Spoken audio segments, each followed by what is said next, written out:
Good morning everyone. Today we will be talking something about research, which is of course very important now. How to research dance? Dance research is an academic discipline, is relatively new.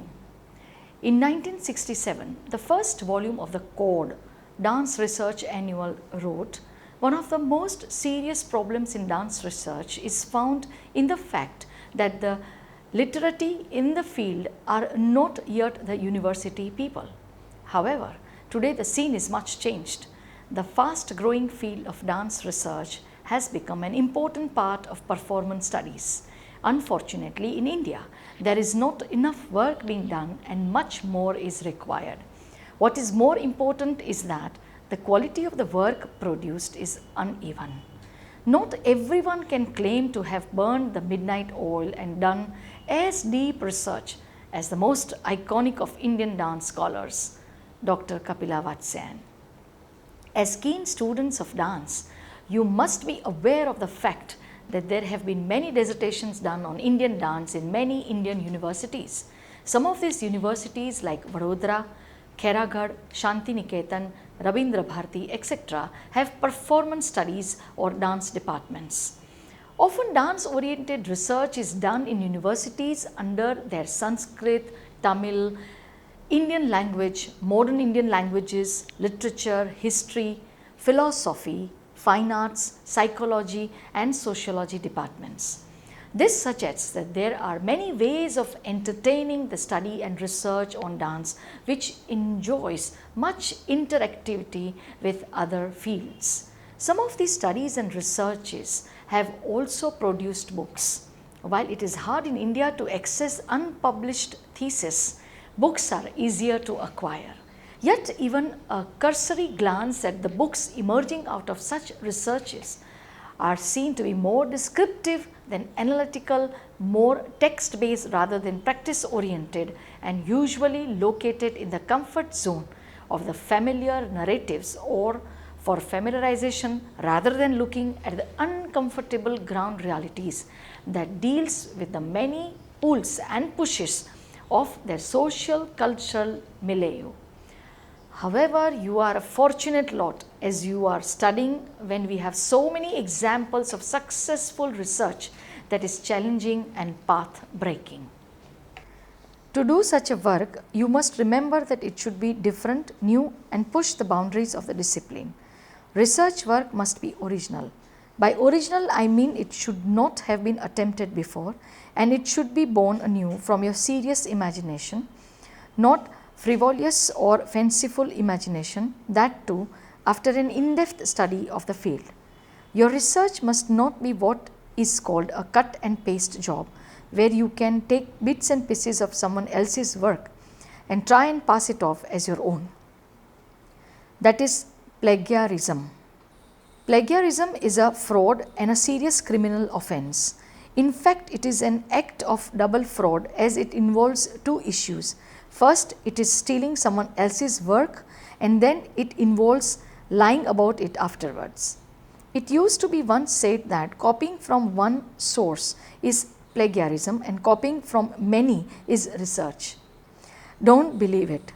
Copying is what makes it an offense, whether from one source or many sources is immaterial. Most universities of any significance have strong protocols put in place to catch such unethical practices, so don't risk it. How do you get to know if your research work will break new ground and will fill a gap that exists in the knowledge basket on the subject? For this, you have to do a rough survey of literature and a critical observation of the field. Survey of literature or the reviewing of the literature relevant to a given field is a standard part of doing research, as this serves to put your work into the content of the larger discipline in which you are working. If you have chosen a popular or common subject, be sure you have to cover a lot of ground in the survey of literature itself to find what is new and you can add to the subject. Through a combination of the two, survey of literature and critical observation, you will fill the gap in the spectrum of knowledge. This will help you focus your thoughts and eventually draft a research question. According to Goddard and Malveli, answering unanswered questions or exploring that information or knowledge which currently does not exist is a research. The Advanced Learner's Dictionary of Current English lays down the meaning of research as a careful investigation or inquiry, especially through research for new facts in any branch of knowledge. Research is defined as a systematized effort to gain new knowledge. The trick in getting the answer to the research question often depends on the methodology used. Before going deeper into the critical issue of the research question, let us understand the nature of your study. Researches in mathematics and the sciences are about measurable quantities and are described by established units of measurements. They are repeatable and often play out in controlled settings of laboratories, for instance. But your field is dance. There is nothing measurable about the ananda derived. There are no units of ras, and it is hard to quantify the bend of the arm in the Tatta Adavu or how Bhangra spread beyond the borders on India. Thus, unlike sciences that are most often quantitative subjects, dance is in fact a qualitative one. As a non-notated art form, especially in India, it is ephemeral. Thus, it cannot be dissected as happens in zoology, botany and biology classes. Therefore, it is important that dance is studied through methods suitable to it. Once we have accepted that dance studies falls within the ambit of qualitative research, then safe it is to say that there are primarily two broad ways to study dance academically. One is the anthropological way and the other the choreological way. They are sometimes described as the European and the American ways. Admittedly, these are very sweeping generalizations, but in general it is noticed that the European researchers study dance and dance events in its own culture. The development of the European dance research is closely associated with the discipline of folklore and is also linked to the political concerns of the powers that had colonial aspirations.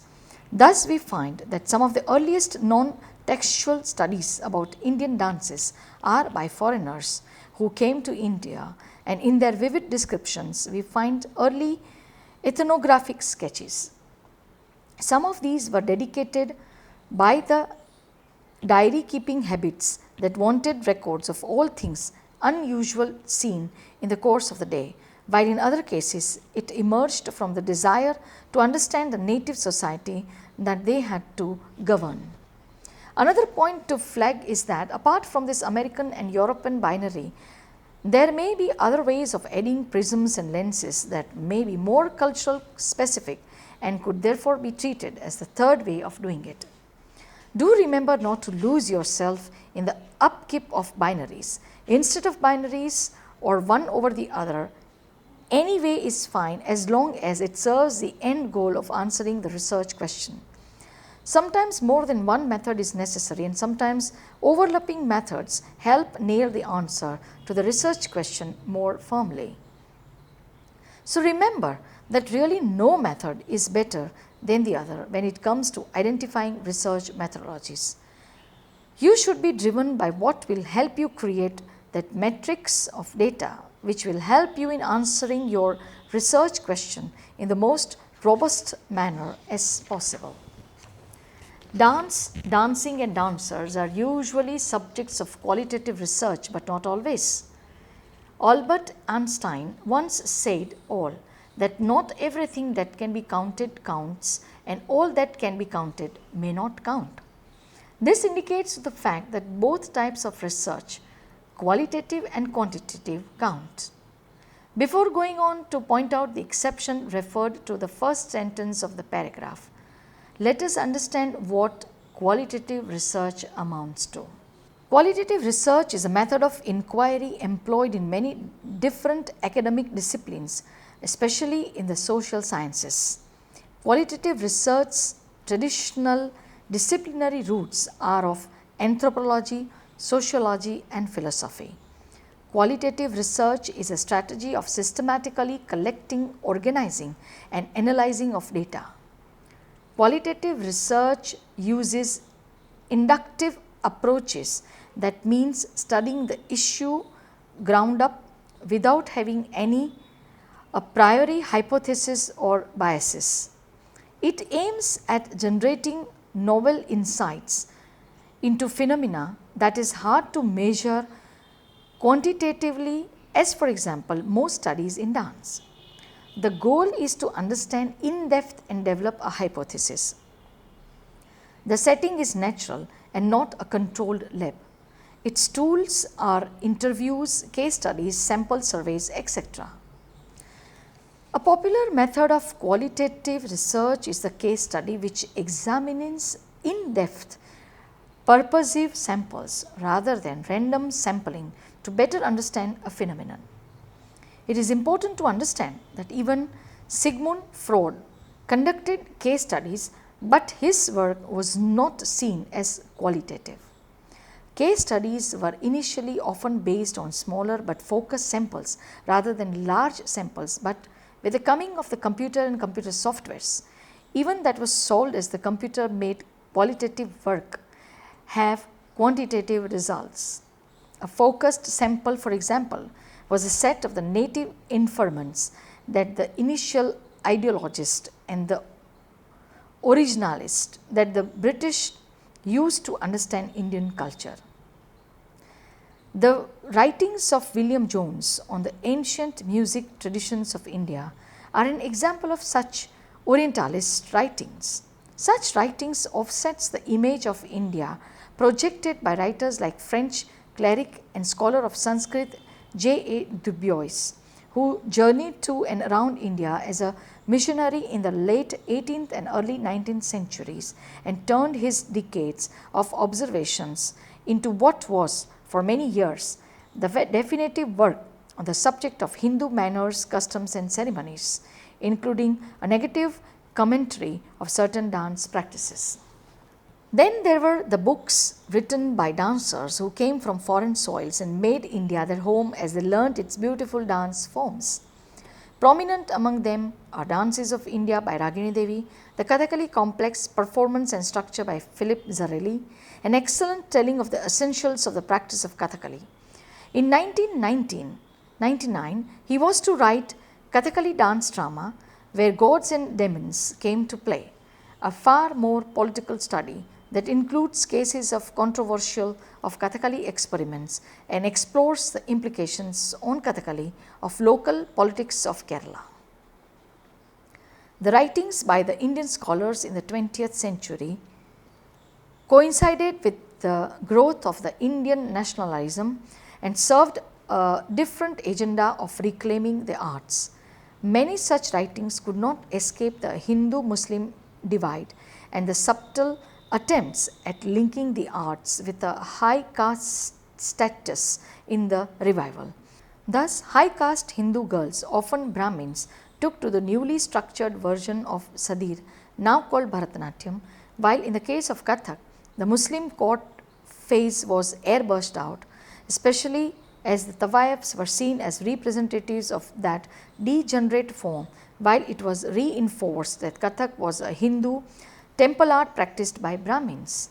Had the scholars who pushed this agenda forgotten that the court dancers at Awadh were Bindadin Maharaj and Kalka Prasad, with the former being the dance teacher of Nawab Wajid Ali Shah himself. Immediately after independence, the researches on dance increased manifold. It was the age of India discovering herself and the vast diversity and many localized forms not known outside the limited areas in which they have been practiced for centuries. As a little aside, I would like to mention that Jawaharlal Nehru's book, Discovery of India, captured the spirit of enthusiastic writing about India's diversity. It was converted to dance choreography. It was choreographed first by Shanti Bardhan in 1947 and a few years later, in the 1950s, it was again choreographed by Guru Acharya Parvati Kumar. Both presentations were produced by the Indian National Theatre. The slew of books written by Mohan Khokhar, Kapila Vatsyan and Sunil Kothari that followed pertained to discoveries of people who danced and understanding the dance better. For instance, these writings were about ritual dances of South India, Shaivism and Vaishnavism in Indian dance, or about people who were dancing for themselves, folk, tribal and ritual dances of India by Mohan Khokhar in 1987, types of dances arranged in neat boxes, Indian classical dance by Kapila Vatsyan, traditions of Indian folk dance again by Kapila Vatsyan, or the inconnectivities of various Indian arts, dance in Indian painting. Kothari took things a little more in depth with his one book per style model of writings on the different Indian classical dance art, and so he wrote for the art journal Mark with regularity. Special issue on Chow dances of India, special issue on Satriya dances of India, and produced at regular intervals books for the following books: Bharatanatyam, Indian classical dance art, Kathak, Indian classical dance art, Odissi, Indian classical dance art, Kuchipudi, Indian classical dance art, etc. Other writers who wrote in this discovery of the dances mode were Inakshi Bhavnani, who wrote the rather long-winded titled book, The Dance of India, The Origin, History and Foundation of the Art and Science of the Dance in India, Classical, Folk and Tribal, Indian Dances, Their History and Growth by Reginald Massey, Indian Ballet Dancing and Basic Concepts of Indian Dance, both by Projesh Banerjee. Even today, many publishers seek writings on the series of Indian classical dances, believing that they attract international buyers. But many of such books are no better than coffee table books and cannot be called scholarly studies, as they are merely descriptive and do not subscribe to any research methodology. Another type of writing on dance that can be seen from the period immediately following independence is the work on ancient Sanskrit and other language texts that are associated with dance. The most popular of them all has been the Natya Shastra. One of the earliest and most significant versions is Manmohan Ghosh. The entire debate of Shastra and Prayog, or text and practice, has been ongoing in Indian dance, as many of the dances boasted of detailed and elaborate text. Their study and finding linkages between the text and the practice caught the imagination of scholars for long. When the scholar came essentially from a practice background, often the prism was the practice. Dr. Padma Subramaniam's research on Karanas would fall in this category. In the late 1980s, questions of identity emerged, including issues of race, class, gender, and discursive communities, leading to research and writing becoming more reflexive. John Erdman came from the University of Chicago to India to research cultural policy and performing arts, producing a book on patrons and performers in Rajasthan, the subtle tradition. At this point, some of the more significant writing came from other fields. John was an anthropologist, for instance. Sociologist Amrit Srinivasan produced in her extensively researched writings on the loss of the cultural property of the Devdasi. Simultaneously, eminent anthropologist Fredericu Apfel Marglin wrote Wives of the God King, the Rituals of the Devdasi of Puri, while Anne Mary Gaston wrote Bharatanatyam, From Temple to Theatre. Over a decade after her earlier work, which was Shiva in Dance, Myth and Iconography. Later, dance scholar and theorist Saskia Karsenboom Story wrote Nritya Sumangali, Devdasi tradition in South India. Throughout the 1990s in the field of research methodology, The concept of a passive observer researcher was rejected and qualitative research became more participatory and activist oriented. Soon researchers began to use mixed method approaches, indicating a shift in the original thinking of qualitative and quantitative methods as intrinsically incompatible. Many of the researches in the field of dance movement therapy fall into this category. For example, the art and science of dance movement therapy, Life is Dance, edited by Sharon Chaiklin, Hilda Vengrover, or any writing using the Laban notation. However, this history is not apolitical, as this has ushered in a politics of evidence and what can count as scientific research in scholarship, which continues to be a current and ongoing debate in academia. Participant observation is another very important tool of research and is a common one in dance studies. The ways of participating and observing can vary widely. Participant observation is a strategy of reflexive learning and not limited to a single method of observing. It is in fact a continuum of a position between participation and observation. In the case of participation observation, the researchers typically become members of a culture, group or setting and adopt roles to conform to that setting. In doing so, the aim is for the researcher to gain a closer insight into the cultures, practices, motivations and emotions.